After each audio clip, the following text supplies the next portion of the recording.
Sweden's electricity market inquiry has been released, with a host of proposals for the management of the Nordic countries' electricity market. But have they stacked up to the expectations of market actors? What are the consequences for energy investors and the future of the Nordic electricity system? You're listening to Energy Bites with ELS Analysis. Welcome to this week's episode. Hello, and welcome to this week's episode of Energy Bites with ELS. I'm Siddharth Iyer, and I'll be your host today, taking over from our regulars, ELS CEO Elena Kinchi and Business Strategy Advisor Carl Rosenberg. Carl is joining me here for today's podcast, along with ELS's co-founder, Samuel Cishuk. Welcome to you both. Thank you. Great to be here. Thank you very much. Thank you. Our focus today is on the electricity market inquiry, recently released in Sweden. This inquiry aimed to do three things, but perhaps I should hand over to you, Carl. Maybe you could take us through the inquiry and its output. I have a bit of an omission before we dive into some of the inquiry's proposals. We haven't had time to unpack all of the 800 plus pages in full. So what you'll hear is a bit of a selective touch point, the things that we found especially intriguing or worth flagging for discussion. But let's get cracking. The inquiry was presented in three main parts: laying down clear foundations for new investments in Sweden. Second part, sharpening the system responsibility.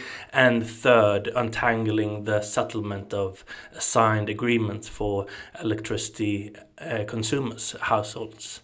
But of these, it's the first that I mentioned, how to drive long-term investments in a market which is marked by volatile prices and low liquidity, that has drawn the most attention. So we can start there, right, Sid? Yes, of course, Carl. So let's start off that way with looking first at the investment climate and how the proposal aims to address that. So among other things, the proposal opens the door for contracts for difference that could be allocated to offshore wind as well as to nuclear power, while generation-focused actors like Fortum are positive towards the contract for difference proposal in general and some long-term planning proposals. There is skepticism seen about other positive effects, in particular, lack of concrete proposals to improve the investment climate. What should power market investors take away from these results of the inquiry? Yes, when it comes to contracts for difference for offshore wind, it's been touched on both in this inquiry, as you mentioned, Sid, but also in the previous offshore wind inquiry.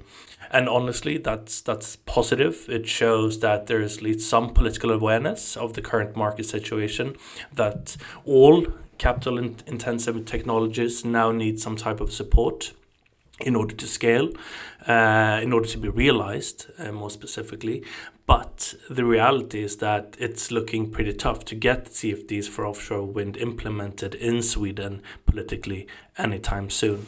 At the press conference, for example, Energy Minister Ebba Busch was fairly dismissive about the idea, citing concerns about offshore wind's low capacity factors.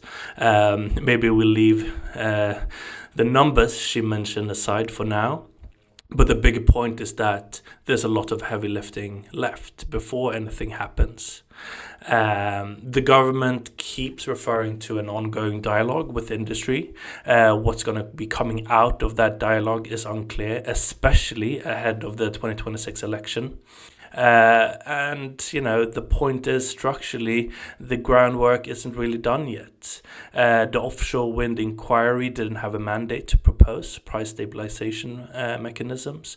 The electricity market itself mentions them, yes, but doesn't deliver a full detailed proposal either. And the memorandum on CFDs for nuclear, it's a preliminary study, not a completed inquiry. So the feeling right now is that we've lost quite a bit of time. We're talking about mechanisms that everyone knows are needed for unlocking big investments, but politically and technically we're still at step one, unfortunately. Yes, seems there's a lot of investigation that still needs to be done before concrete proposals come out. Sam, what are your thoughts on that? What should power investors take away from this? No, indeed, I think Carl is pointing in the right direction here because, I mean, we sort of we know by we've seen a few successful frameworks for CFD starting to be used in Europe in the last few years. We know the amount of work, the amount of legislation, the amount of sort of studies in order to get them right that was done in order to sort of to develop them, and indeed we're nowhere near to have we barely scratched the surface.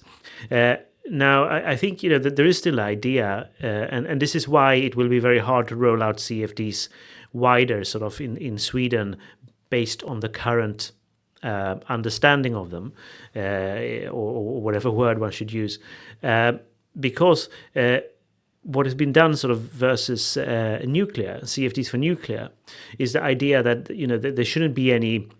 There's no competitiveness sort of in how you get them, or in how you sort of set the price, the strike prices, and even the sort of the upper and lower reaches sort of. They are negotiated sort of peer to peer. So from that point of view, that they become very hard to actually roll out wider. Not even saying that it's going to work very well to do it just for nuclear, do it in that way. It opens up a lot of danger. Let's just hope that the government negotiators are really well versed in the deep arts of global finance in order to do this. I'm not too sure they are, but let's hope that, because we will be in their hands with the proposal as it currently stands, and for sure, if you need to do it, and there's, I think there's hints about this in the inquiry.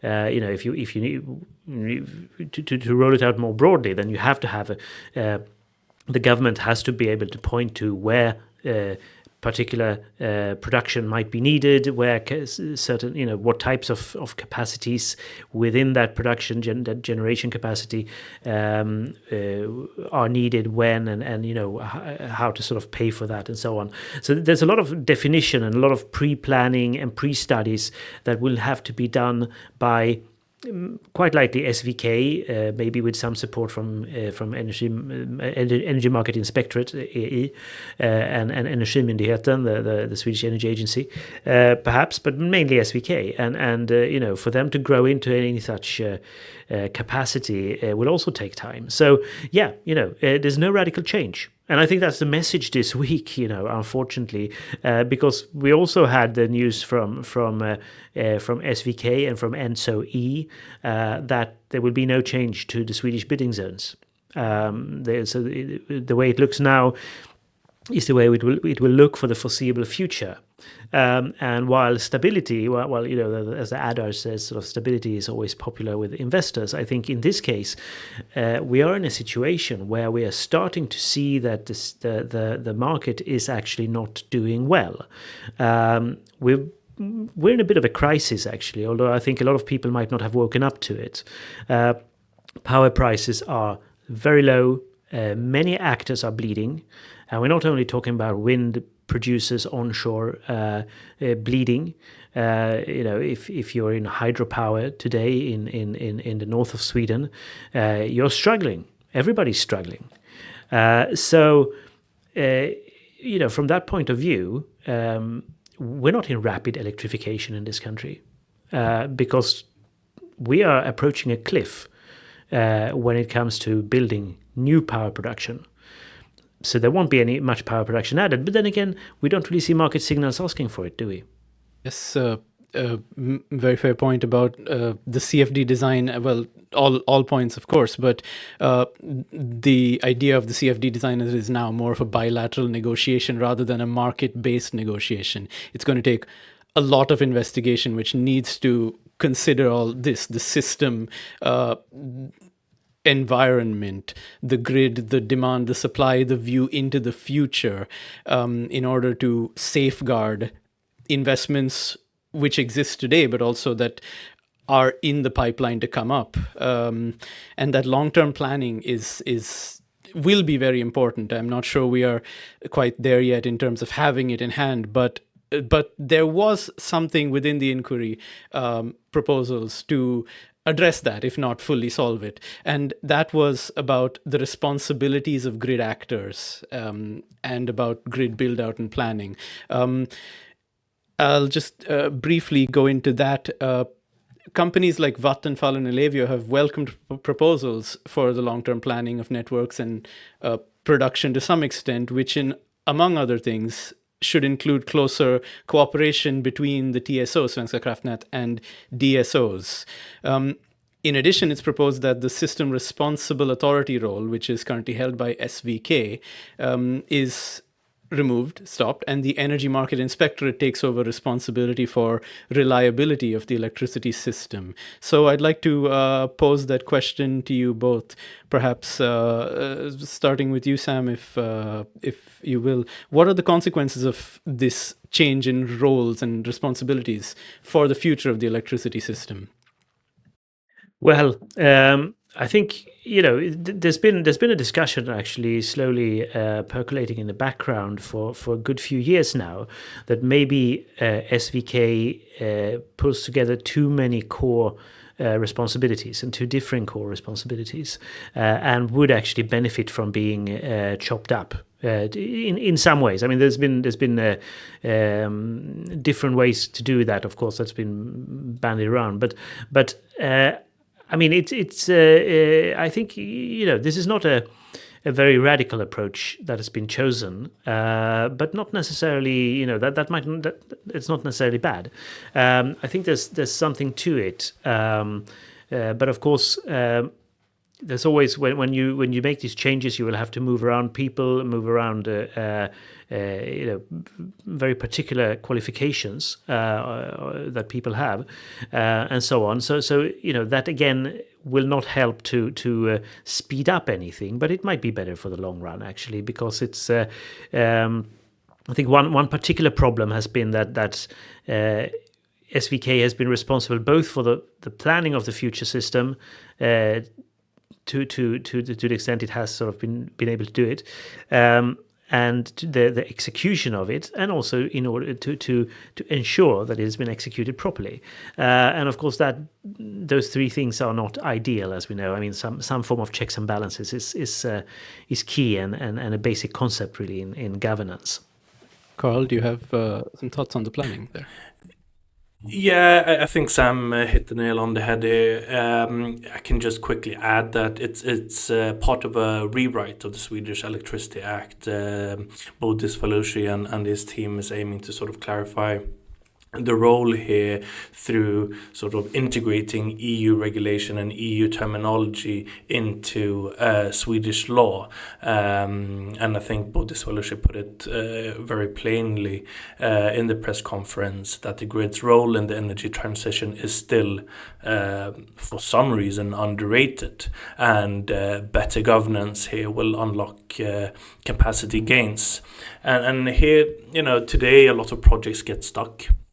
Because it's unclear whose responsibility it is and for what, especially at that intersection between transmission and distribution. So by clarifying the roles, making coordination a legal obligation, you can speed up decision making, reduce overlaps, and then make faster grid reinforcements and better integration of new generation. So. It won't solve every bottleneck overnight, but it's a good first step. Thanks. And on the topic of the responsibility for making it easier to make investments with the better coordination, we've talked earlier today about the CFD design and how it's proposed to some extent that the location of the technology and how it reinforces the grid could tie into the award of a CFD. And in terms of responsibility, how would that work in practice? Who would actually design the CFD if that were to be considered?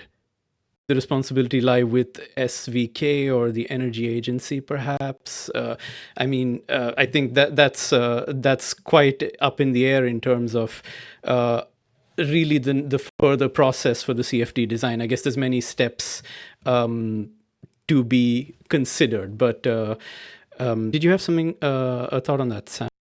Yeah, I think that's a good question, and it's a bit obviously. In a way, the government can point its finger to some of the agencies and then build up the competence there. But I suppose the most logical thinking about this is that an agency like the Energy Markets Inspectorate should really be one sort of designing. And then sort of enforcing and following, sort of, and making sure that such an instrument is well functioning and enforced, while actually coming up with the technical specification requirements of what capacities are needed where, what sort of grid support capacities, ancillary services, do you have storage, baked in, for instance, to with a project or something like that. Those things, I mean, that would sit most normally sort of well with a TSO, with SVK in this case, and I think it would be great to make sure that those roles are also separate. So you have one sort of technical expert who orders what is needed for the system, and another one who sort of sets up and runs the market, in quote marks if you wish, to do it.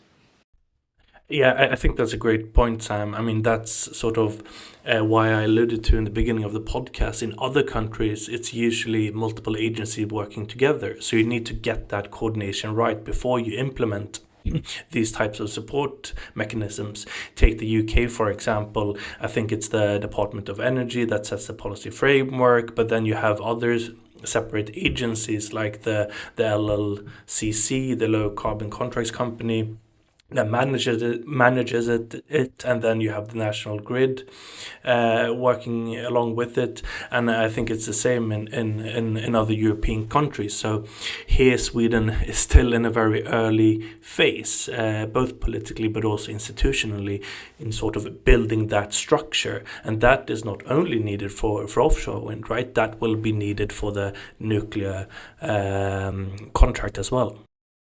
Yeah, absolutely, and I've already hammered on about it once in this podcast, but I'll actually do it again, because I think it's actually something I would like to warn for, that we have a massive spending carte blanche right now on suggested for the state to enter into very, very long term and very, very expensive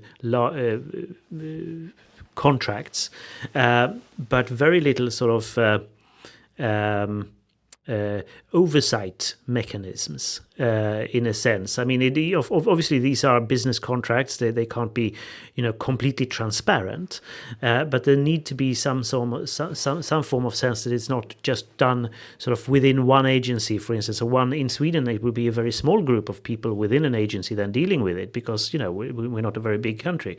You need that kind of checks and balances within such a system, because on the other side of the table, some of the world's cleverest lawyers and financiers will sooner or later be sitting and negotiating, and that will be it could prove a very expensive mistake if sort of good judgment is not heeded here. Right, very important to keep in mind that we must keep the long-term planning. Sweden does need that sort of institutional cooperation to have that vision, I would say. Right. Just keeping track of the time, we're quite close to the 20-minute mark here. So I thought I'd end as we usually do with what would you be keeping your eyes on for the coming week? Do you like to start, Carl? Well, you alluded earlier to the consultation round, so I'm going to keep in line with that and sort of mention if wind power is going to keep playing a major role in Swedish electricity mix. It really needs to reintegrate itself into the broader Swedish growth story, which is very important not only for the country but also for the government's narrative, for the narrative surrounding Swedish industrial sector. And right now we're seeing worrying signs. Projects getting mothballed, production is being delayed, and that sends a clear signal to industries planning new investments. The electricity they're counting on might not arrive on time or at all. So if that continues, demand growth risks being delayed or even disappear altogether. And industries will either wait, relocate, or scale back. So it's not just a question of building more wind. It's about making sure wind is seen as a reliable part of Swedish future economical expansion. I think that is sort of a perspective that needs to be inserted into not only this consultation but also the wider discussion surrounding Swedish energy policy. Yes, very much so. And that's something I think that is important that I will be keeping my eye on, if the response of industry to this inquiry results. Now, before it actually results in concrete regulation, it has to go through this consultation process, which is an opportunity for industry bodies to make their voice heard and get this point across. On that note, Sam, would you have thoughts on both of those? Like, perhaps what is the signal that needs to be driven forward, as well as something that you would be watching for particularly? Yeah, well, indeed, I really look forward to start seeing more and more people reacting, whether on LinkedIn or starting to formalize their consultation answers. So definitely we'll keep an eye on that. But I think there's also so much happening sort of on a wider level now, which is not necessarily very encouraging either. I mean, we already talked about how actors in most of Sweden are bleeding. Today, power prices are just too low. Doesn't really matter if you're wind, if you're hydropower, or if you're combined heating and power. It's tough time. It's a very, very tough time. At the same time, what is happening on the bio side, with the bioeconomy, with oil prices and etc. So there's a lot of macro news to also keep track of, and try to see what is going to happen. Right now, it doesn't really look like Sweden. I mean, Sweden, unfortunately, is starting to present itself as a not a very attractive destination for investment in the energy sector, compared with much rest of the Europe, not all of the Europe, but much of the rest of Europe, and that needs to be changed. But right now, we're not seeing anybody changing it. So I think we need to start seeing whether there's a wider discussion now, where a lot of people have talked about this inquiry, and I don't want to rubbish it at all. I think Bodis Falusi has done a great job within the frameworks he was given. But a lot of people kind of had this inquiry like that it was it was the kind of the end all almost inquiry that would sort of solve all kind of problems. Now we know that a lot of work remains to be done, but somebody needs to define it and start doing something. So I think I hope we'll start see this is a start of a kind of creative season. I'm not sure it is, but a lot of people are under pressure, and that should be a mother of creativity, I suppose. So that and looking a lot at the macro news. I mean, not least U.S. economy numbers coming in I think later this week will be interesting. It will provide a first reaction of the U.S. market to Trump's first 100 days. And while it's still early days, sort of to sort of gauge that, it will be a market signal for sure. Yes, a lot to keep track of in quite a short time. But thank you both very much for this very fruitful discussion, I would say. Thank you. Absolutely. Pleasure. Bye-bye. Bye. Thank you for tuning in to Energy Bites with ELS Analysis. To know more about our advisory offerings, email us at els@elsanalysis.com or visit our website www.elsanalysis.com. Follow us on LinkedIn to stay up to date on our latest activity. We wish you a good and productive week ahead.